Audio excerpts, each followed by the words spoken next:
भला हुआ मेरी माला टूट गई, मैं राम भजन से छूटी। भला हुआ मेरी माला टूट गई, मैं राम भजन से छूटी।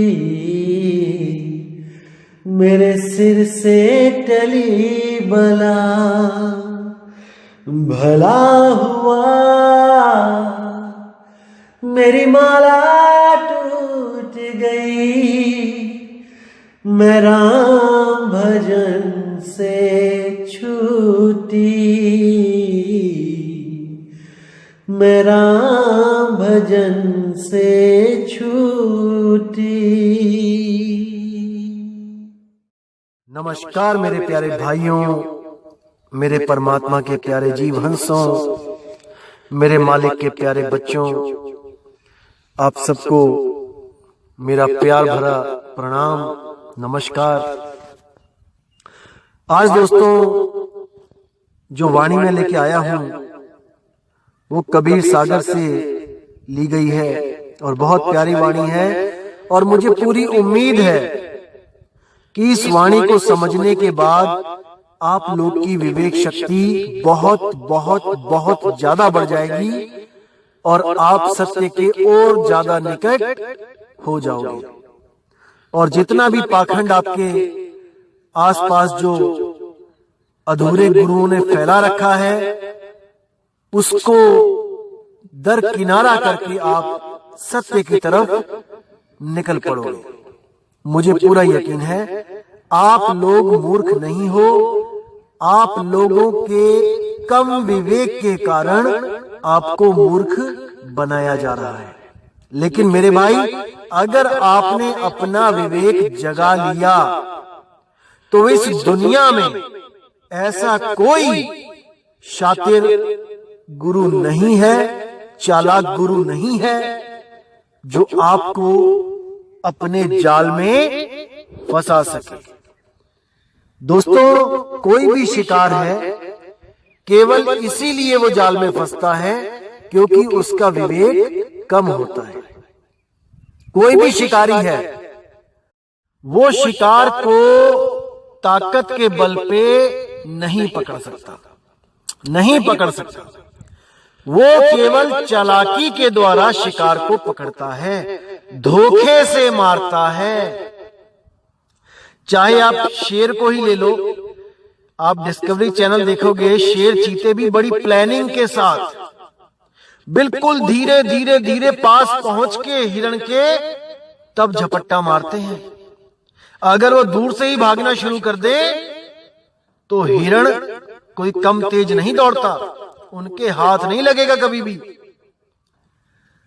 और वैसे ही मकड़ी कभी भी उनको नहीं पकड़ सकती जो कीड़े उड़ सकते हैं, लेकिन वो उनसे ज्यादा चालाक है। वो एक ऐसा जाला बुन देती है कि वो कीड़े अपने आप आकर उस जाले में फंस जाते हैं, केवल और केवल विवेक कम होने के कारण, सत्य और असत्य की परख शक्ति ना होने के कारण। ऐसे ही एक इंसान भी कभी किसी कबूतर तोते को नहीं पकड़ सकता, किसी उड़ती चिड़िया को नहीं पकड़ सकता, लेकिन उसको पता है कि इन लोगों में, इन जीवों में विवेक शक्ति कम होती है। वो दाना फेंकता है और जाल लगा लेता है। चिड़िया दाना तो देखती है लेकिन जाल को नहीं समझ पाती क्योंकि विवेक शक्ति कम है। और दाना चुगने के कारण, उस लालच के कारण वो आती है और शिकारी के जाल में फंस जाती है। और उस थोड़े से लालच के कारण सारी उम्र उस पिंजड़े में बिताती है और दोबारा कभी अपनी आजादी का मुंह नहीं देख पाती, उसी पिंजड़े में मर जाती है। इसी तरह दोस्तों, आप लोगों को भी कुछ लालच दिखाकर ये चालाक शातिर गुरु अपने झांसे में फंसा लेते हैं कुछ लालच दिखाकर। जैसे आपका शरीर बीमार है, आओ हमसे नाम लो, हम ठीक कर देंगे। आपकी दुकानें नहीं चल रही, आओ ये मंत्र जपो, ठीक हो जाएगा सब। आपके घर में कलेश है, भूत प्रेत आते हैं, आ जाओ इस मंत्र का जाप कर लो, भूत प्रेत चले जाएंगे। ऐसे ऐसे लालच दिए जाते हैं कि मरता क्या ना करता, जीव बेचारा वहां जाके उलझ जाता है और अंधी श्रद्धा में अपना जीवन बर्बाद कर देता है। दोस्तों, पहली बात तो ये समझ लो कि जो गुरु आपको ये कह दे कि आ जाओ मेरे पास, तुम्हारा शरीर ठीक कर दूंगा, तुम्हारी दुकानें चल पड़ेंगी, तुम्हारे घर में आटे का जो ड्रम होता है वो भर जाएगा, या तुम्हारे घर में सूटकेस में अपने आप 100-100 के नोट निकलने लग जाएंगे, कभी कहीं पड़े दिखेंगे, कभी कहीं पड़े दिखेंगे। ये सब मेरे भाई, ये सब उस काल शातिर काल की चाल है। जीवों को छोटे छोटे लालच देके सारी उम्र भटकाता है और उसके बाद उन्हीं का नाश कर देता है। कबीर साहब ने बोला है कि रक्षक कला जो काल का सबसे बड़ा जाल है उसको समझ जाओ। रक्षक कला क्या होती है दोस्तों? उसमें आपको शारीरिक सुख दिया जाता है कि आओ मुझसे शारीरिक सुख लो और मेरा भजन करो, मेरी भक्ति करो। ये काल भगवान की सबसे शातिर चाल है, सबसे ज्यादा शातिर चाल है ये चमत्कारों की। उसने झड़ियां लगा रखी हैं चमत्कारों की, और इन्हीं चमत्कारों में उलझकर जीव उस सत्य नाम से दूर होके उसी के नाम जपता हुआ उसी के मुंह में चला जाता है। ये रक्षक कला के बारे में आप कबीर सागर में पढ़ सकते हैं। मैं इस पे भी सत्संग करूंगा बहुत जल्दी, और सारा कुछ खोल के समझाया जाएगा क्या होती है रक्षक कला, कैसे लोग ठीक होने लग जाते हैं, कैंसर दूर हो रहा है, कैसे किडनियां ठीक हो रही हैं, क्यों हो रही हैं, ये सारा बताया जाएगा आपको। लेकिन आज जो वाणी है वो कबीर साहब की जो अनुराग सागर कबीर सागर में है, आज उस पर विचार करेंगे। तो क्या कहती है वाणी? नगर नपैद पुरुष इक रहयू, ताकर भेद न काहू लहयू। यानी एक ऐसा पुरुष रहता है जो नपैद यानी जो पैदा नहीं होता, जो सदा से ही है, जिसका आदि और अंत नहीं होता। नपैद, नगर नपैद पुरुष इक रहयू, ताकर भेद न काहू लहयू। निर्गुण सरगुण सब ठहरावे, यानी कोई उसको निर्गुण कहता है, कोई उसको सरगुण कहता है। कोई कहता है परमात्मा निर्गुण निराकार है, और कोई कहता है नहीं, परमात्मा सरगुण साकार है। निर्गुण सरगुण सब ठहरावे, ताके आगे भेद न पावे। सब आपको इसी में उलझाएंगे कि वो निराकार है, वो कण कण में है, वो मिट्टी में भी है, पत्थर में भी है, पानी में भी है, हर जगह है। दोस्तों, यही मूर्खता है। तो क्या कह रहे हैं? निर्गुण सरगुण सब ठहरावे। कोई निर्गुण में उलझा देंगे, और क्या कोई क्या कहेगा कि नहीं नहीं वो सरगुण साकार है, वो सतलोक में बैठा है सत्पुरुष बनके, वो अकय लोक में बैठा है अकय पुरुष बनके, वो अनामी लोक में बैठा है अनामी पुरुष बनके।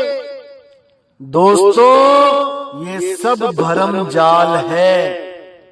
निकल आओ इसके चंगुल से बाहर, नहीं तो ऐसी दुर्गति होगी कि परमात्मा भी कोई मदद नहीं कर पाएगा। आज जो सत्संग आपके सामने हो रहा है, ये उसी की दया है जो आपके घर तक बिना कुछ किए ये सत्संग अपने आप पहुंच रहा है, देश विदेश में पहुंच रहा है। दोस्तों, क्या अमेरिका, क्या जर्मनी, क्या फ्रांस, क्या ऑस्ट्रेलिया, क्या सिंगापुर, क्या दुबई, क्या कुवैत, हर जगह से फोन आ रहे हैं और कुछ लोग तो विदेशों से आके नामदान भी लेके जा चुके हैं। तो ऐसी महिमा हो रही है घर बैठे परमात्मा की कि हमारा भी एक पैसा नहीं लग रहा है और आपको भी सत्य घर बैठे मिल रहा है। ऐसी मालिक की दया हुई है। तो क्या कहते हैं आगे, निर्गुण सरगुण सब ठहरावे, ताके आगे भेद न पावे। कि सब आपको सरगुण निर्गुण में उलझा रहे हैं, लेकिन उसके आगे का भेद ही नहीं पता किसी को कि क्या है वो जो निर्गुण और सरगुण दोनों से न्यारा है। उसको कोई सोच भी नहीं सकता।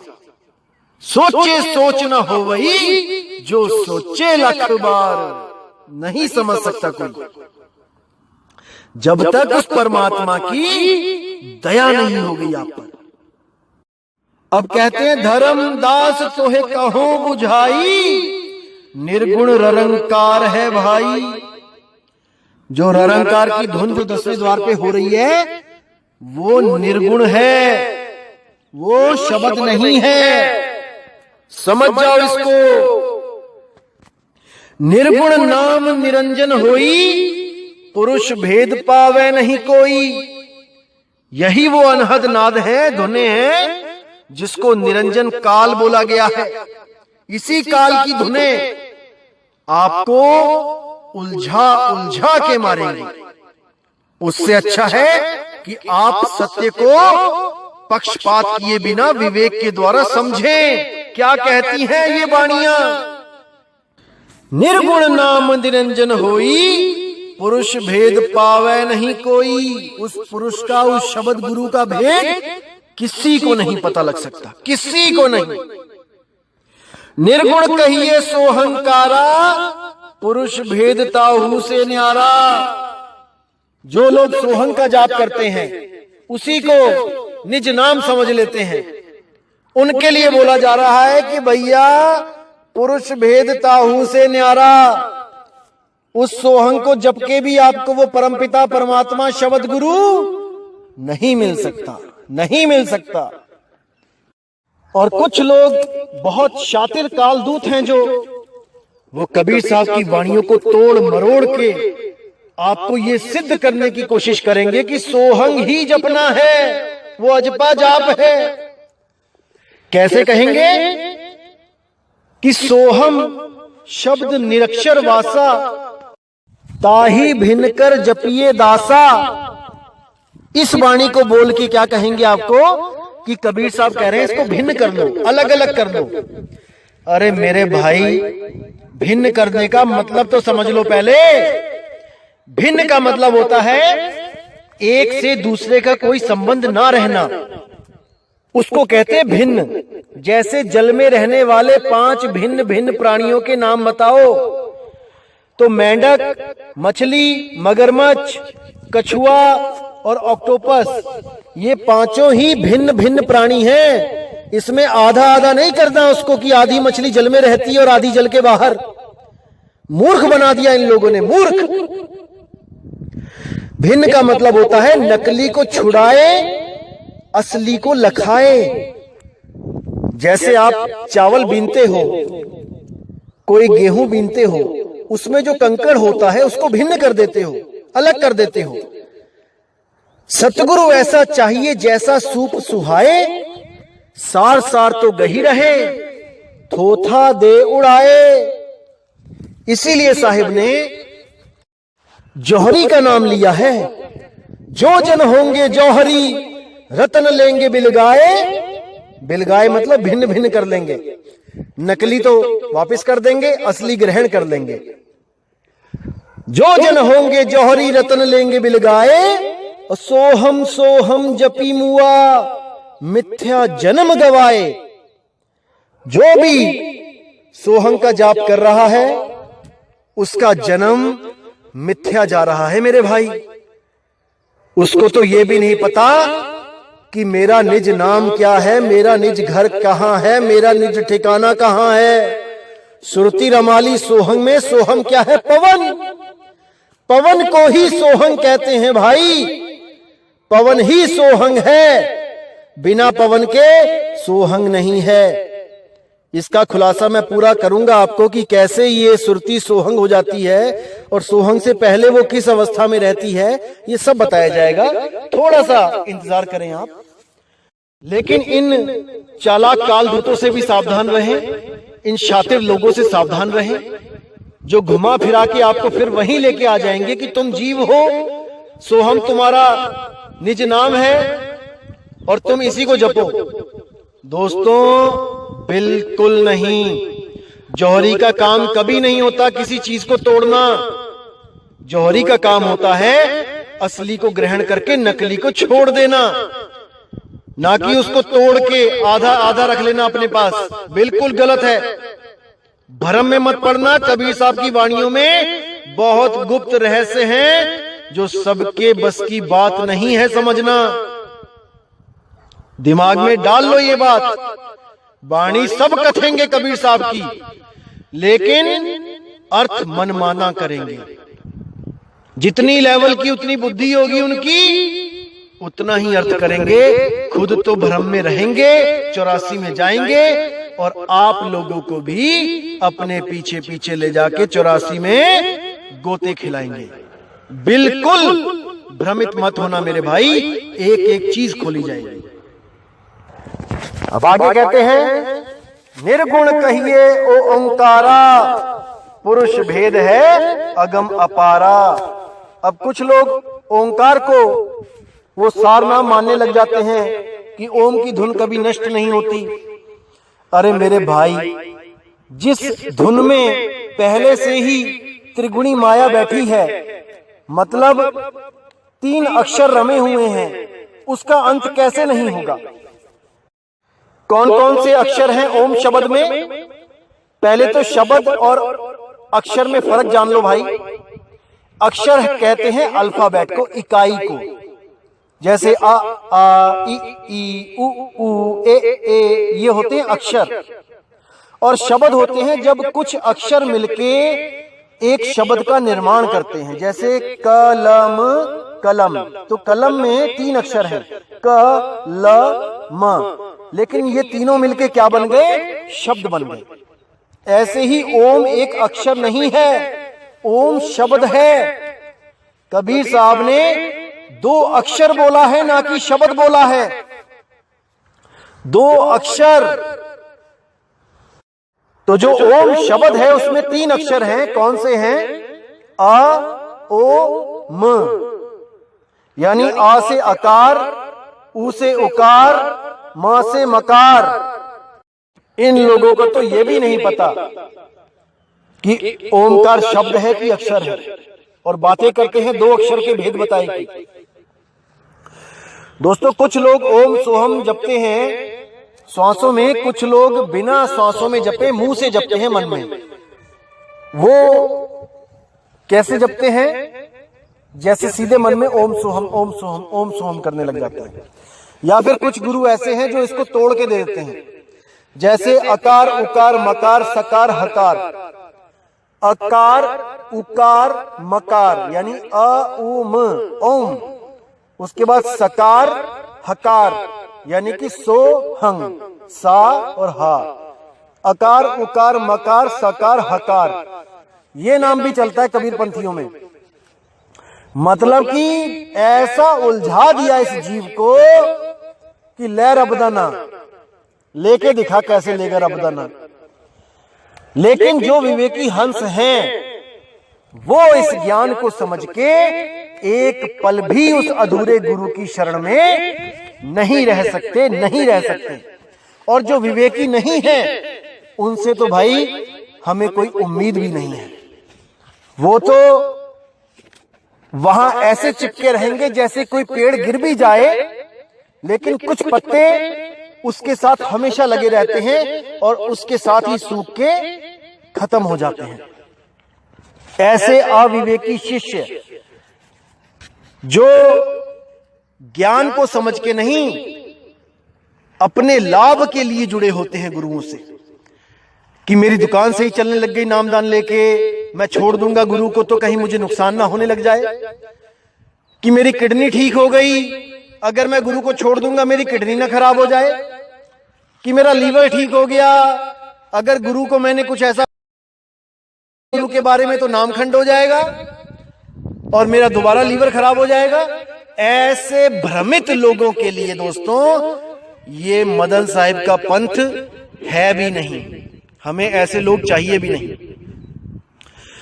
जो झूठे सुख को सुख कहें और मान रहा मनमोद, ये जगत चबैना काल का, कुछ मुख में कुछ गोद।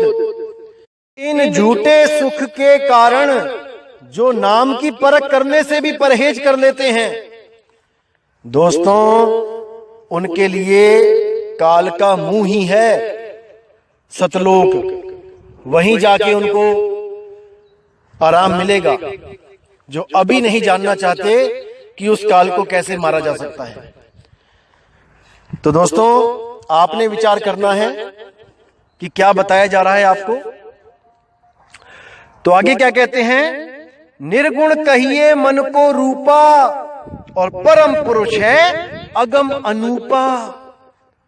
जो निर्गुण है वो मन का ही रूप है, लेकिन ये जो अधूरे संत हैं ये उसकी चाल को समझ नहीं पाते।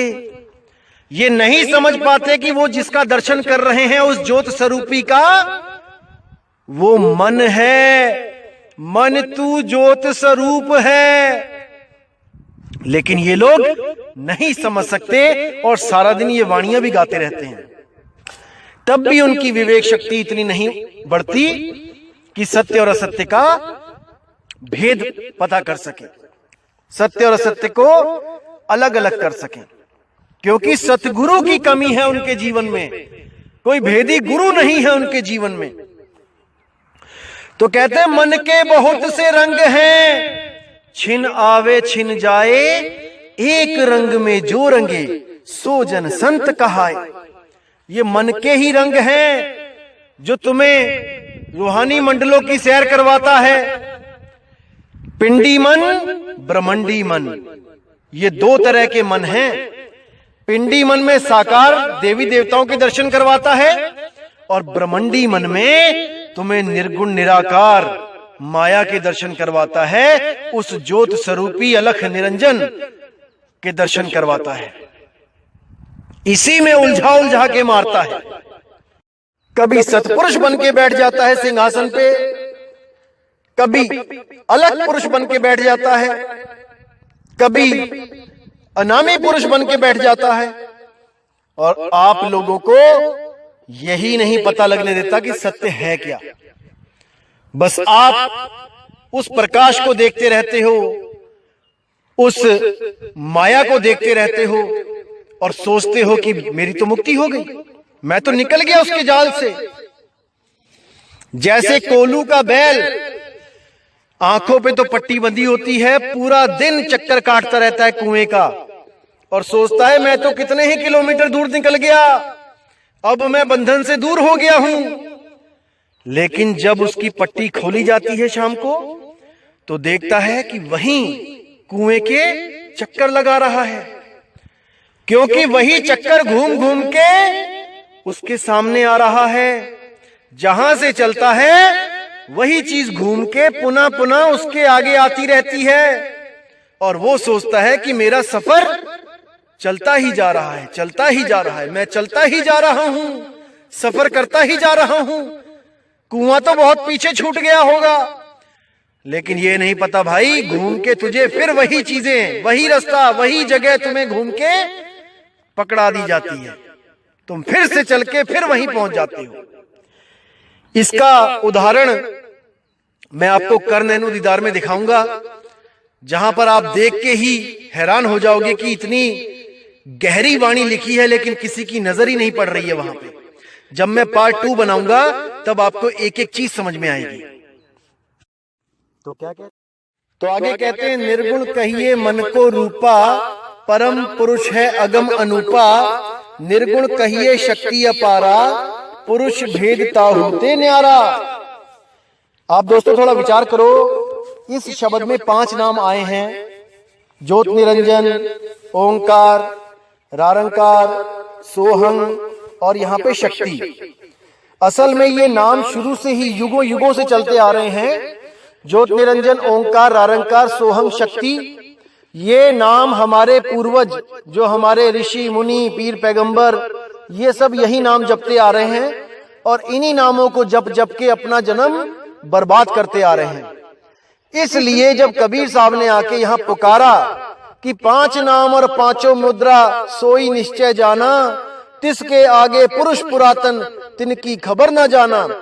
परम पुरुष धर अधर तार है, अधर तार के आगे, अरे तिसके आगे कौन बतावे, सभी शब्द में पागे। सभी इन शब्दों में उलझ गए, उसके आगे अधर तार, जो अधर है, यानी अधर मतलब निराधार है, जो अधर में है।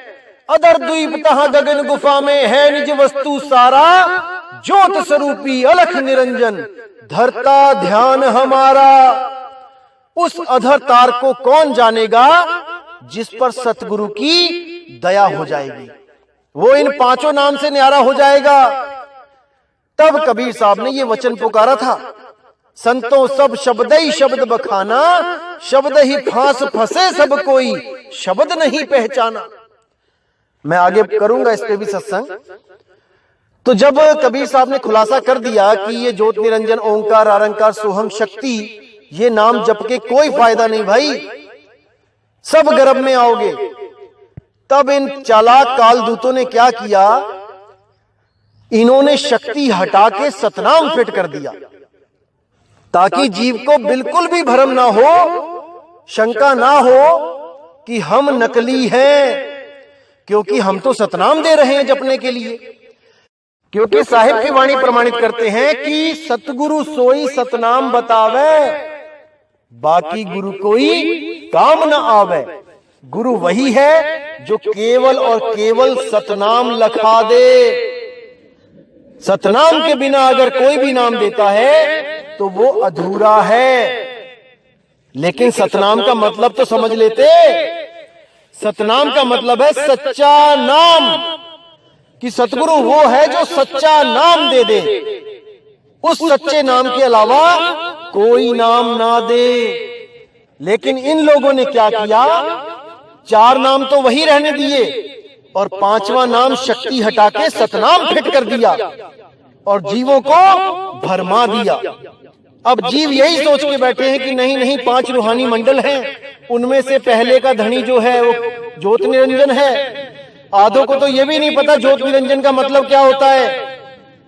अपने अपने ग्रंथ उठाओ जो मूल ग्रंथ हैं और उनके पीछे शब्दार्थ देखो, वहां पे लिखा हुआ है ज्योत निरंजन का मतलब होता है शिव और शक्ति।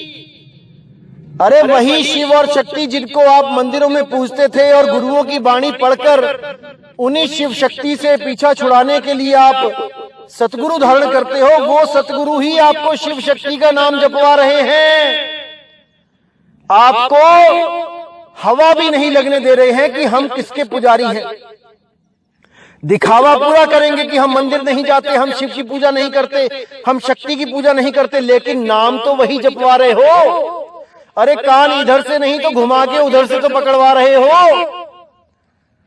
इसीलिए कबीर साहब ने बोला गुरु करो जान के और पानी पियो छान के, बिना जाने गुरु मत करो कि गुरु की साधना क्या है, शब्द क्या है। और ये अधूरे गुरु शब्द देने के बाद आपको बंधन में डाल देते हैं कि बताना मत किसी को, वरना तुम्हें परमात्मा नहीं मिलेगा। देखो चालाकी इनकी। एक तो 52 अक्षरों का नाम जो नकली, और उस नकली को भी ऐसा बना के देते हैं कि भाई ये असली है, ध्यान से रखना। जैसे कोई नकली कांच की अंगूठी को बढ़िया से बढ़िया पैक करवा के, बढ़िया से बढ़िया उसका कवर बनवा के किसी को गिफ्ट कर दे, तो बंदा तो कवर देखता ही रह जाता है, अरे क्या बात है, इतना अच्छा कवर। तो इसके अंदर सामान भी असली होगा। सामान को नहीं देख रहे हैं, वो कवर में ही उलझ जाते हैं। तो इसीलिए कहा जा रहा है निर्गुण कहिए शक्ति अपारा, पुरुष भेद ताहू से न्यारा। अब क्या कहते हैं, पवन काल निर्गुण है भाई। अब यहां पे पूरा विवेक लगा दो। क्या लिखा है, पवन काल। पवन यानी कि सांस, हवा, ये भी निर्गुण है। कोई इसको भी पुरुष ना समझ ले कि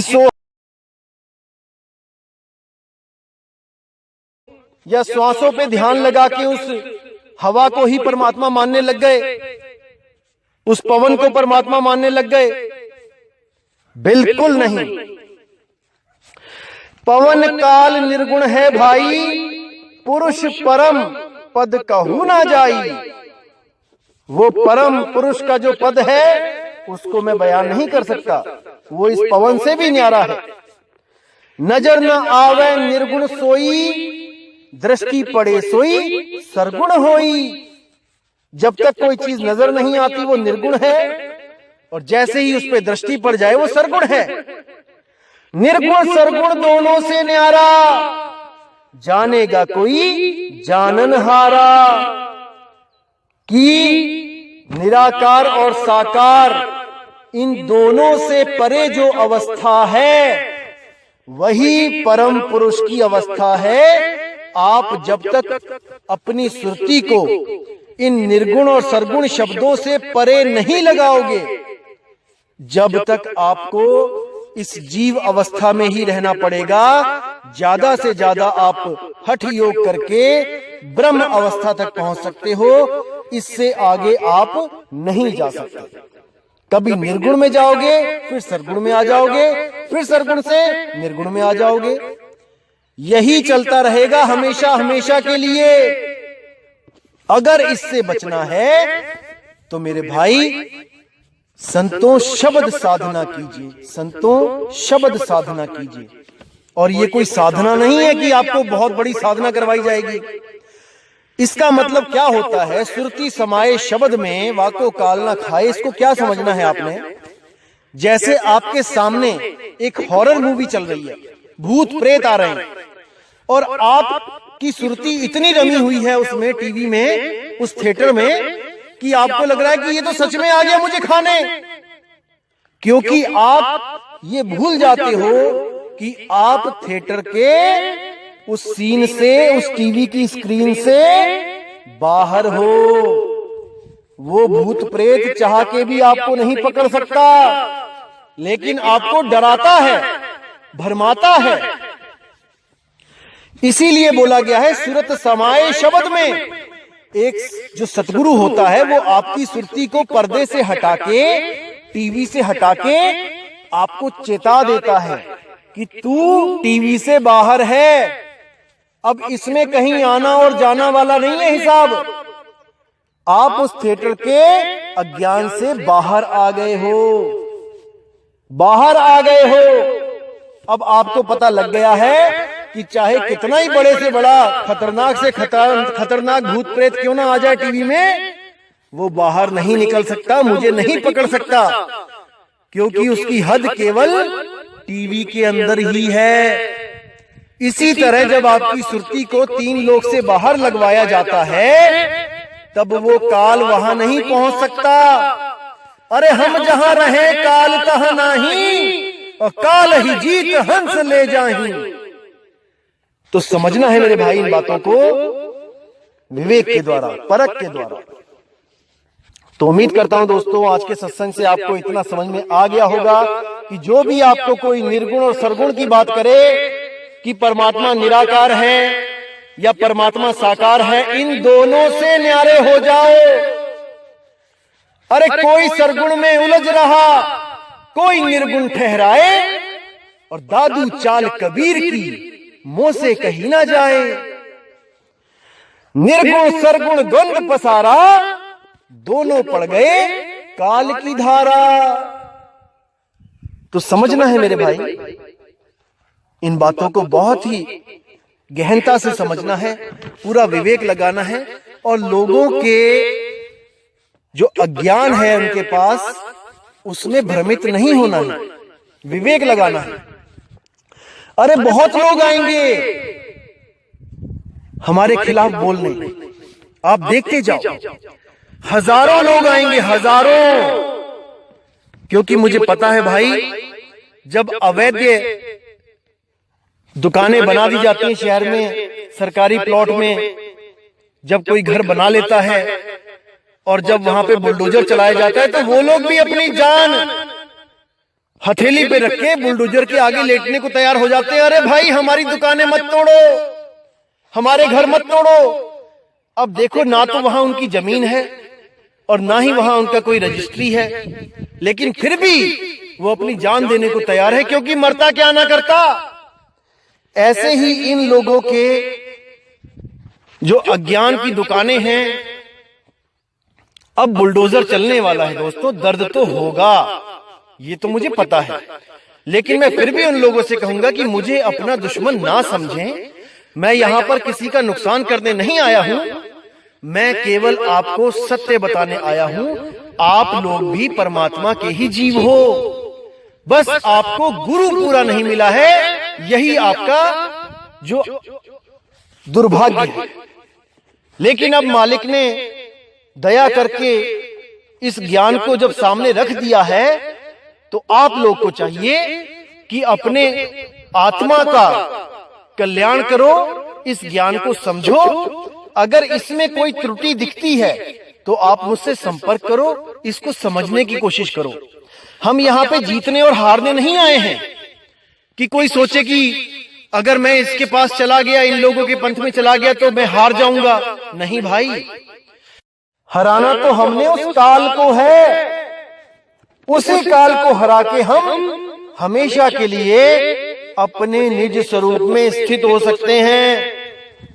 सो हम सत्य कबीर हो सकते हैं, अन्यथा ये हमें जीव बना बना के ही इसी 84 में घुमाएगा। तो मेरे भाई, विचार करो, विवेक करो। और कोई मेरा यहां दुश्मन नहीं है, सब मेरे मालिक के बच्चे हैं। अपना झगड़ा केवल और केवल अज्ञान से है, अज्ञानी से कदापि नहीं। अगर किसी को लगता है कि हाँ ये ज्ञान सत्य है और मुझे आना चाहिए, और वो स्वयं एक गुरु है, तो उसका भी हम आदर करते हैं, सम्मान करते हैं। अभी विदेशों से कुछ गुरु आए थे, नाम लेके गए हैं, बिना ये सोचे कि हमारी संगत हमें क्या कहेगी कि तुम खुद गुरु थे और तुम नाम लेके आ गए। दोस्तों, एक सच्चा हंस इन बातों को कभी नहीं विचार करता, ऐसी बातों को। उसको आत्म कल्याण करना है। वो जो नाम लेने आए थे गुरुजी, इतनी अच्छी बात बोली उन्होंने कि देखो, अगर मुझे कोई शिष्य पूछेगा कि तुम ऐसे ऐसे नाम ले आए, तुमने ये पुराना वाला पंथ छोड़ दिया, तो मैं तो यही बोलूंगा कि देखो भाई, हमने जब ग्रेजुएशन करी तो हमारे टीचर कोई और थे, लेकिन हमने अगर आगे पीएचडी करनी है तो हमें वो यूनिवर्सिटी चेंज करके, हमें किसी बढ़िया यूनिवर्सिटी में अगर डिग्री मिलती है तो हमें वहां जाके पढ़ाई करना चाहिए। हम पीछे नहीं गए हैं, हम आगे बढ़े हैं, आगे बढ़े हैं। तो उनके इस जवाब से बहुत ही खुशी हुई मुझे, और वो विदेशों में हमारा इस पंथ का प्रचार कर रहे हैं। तहे दिल से उनका शुक्रिया करता हूं कि परमात्मा की इस वाणी को वो और आगे भेज रहे हैं। कई देशों में प्रचार शुरू हो चुका है, और दोस्तों वो समय दूर नहीं है जब परमात्मा की वाणी सत्य होगी कि 2020 में घर घर होगा बोध विचार। जितने भी विवेकी हंस हैं वो बोध विचार करके सत्य को ग्रहण करेंगे, बिल्कुल करेंगे। ये मालिक की वाणी है, खाली नहीं जा सकती। तो दोस्तों, अब आपसे मैं विदा लेता हूं और यही अरदास करूंगा मालिक से कि मेरे भाइयों का विवेक इतना बढ़े, इतना बढ़े, इतना बढ़े कि कोई भी मेरा भाई भ्रमित होके इस 3 लोक के चक्कर में फंसा ना रहे, निकल जाए बस यहां से। तो इसी के साथ दोस्तों मुझे विदा करें। जय गुरु बंदी छोड़ वैराग साहिब जी की, जय गुरु बंदी छोड़ साधु शरण साहिब जी की, जय गुरु बंदी छोड़ बाबा नानक जी, गुरु रविदास जी महाराज जी की, जय जय बंदी छोड़ सतगुरु सत्य कबीर साहेब जी की सदा ही जय हो, सदा ही जय हो मेरे मालिक की।